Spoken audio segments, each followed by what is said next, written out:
Welcome to Thursday Pray Day, when we encourage everyone to be praying to our almighty, powerful, loving God. That we encourage our congregation and our people and people we know to be praying and laying out their hearts and their minds to our God, knowing that He answers, knowing that He listens and considers us and loves us and moves to answer our prayers. We've been talking about how we should be praying the Bible, how we use the Bible to enforce and educate us on how we should pray, how it guides us in how we should pray. And we can look at the prayers in the Bible and see that. And we've been talking the last few weeks about that monumental prayer, the Lord's Prayer, where Jesus himself gives us a model to follow, a example to follow, gives us a guide that we can apply to our prayer life. And we've been walking through the parts of this prayer, hopefully to our benefit as we consider how we should pray. But prayer is interesting because prayer is really acknowledging that we're dependent upon God. Prayer is acknowledging that we need something that we can't provide ourselves. And so, in a way, prayer by itself is very humbling because we are acknowledging, we are confessing or putting forth, giving words to the fact that we don't have it all together and we don't have the ability to meet all of our needs. Which kind of goes against our culture right now because our culture is one where we think we have everything met. We look around us, we live in a culture that is very comfortable. Here, even with all the trials we've been experiencing with the economy, we're still got a very comfortable life. Even with all the things going on with transportation issues and the shortages in the supply realm, we still have a comfortable life.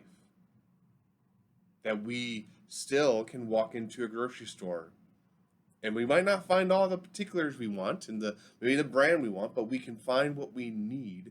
And we haven't gotten to that point where we fear what's going to happen.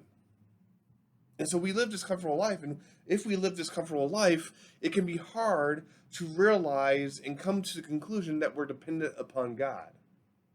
Which means that when we pray the Lord's Prayer, actually it can teach us and remind us that we are dependent upon God. It can remind us we do need to go to Him for our needs because we don't have it all together. And this petition that we're that we're talking about this morning, this day, and Thursday Pray Day, really reminds us of that. We have talked about how it says our Father in heaven and how it's our Father, and we talked about hallowed be your name to holiness, your kingdom come, your will be done on earth as in heaven. And then the prayer goes, give us this day our daily bread.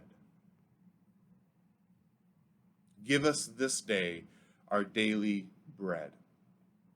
As a reminder that all we need, all we have is coming from God.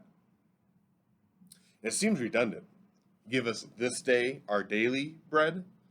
Why does it mention day kind of twice? And that's because it's reminding us, the emphasis that day by day we're dependent upon God.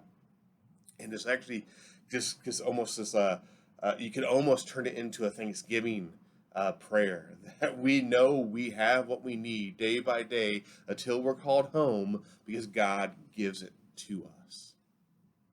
And so when we're praying today, when we're praying the Lord's Prayer, when we're praying whatever we're praying, we should pray with this same attitude of humbleness, the same attitude of realizing we're dependent upon God and thanking Him that He's responding to us.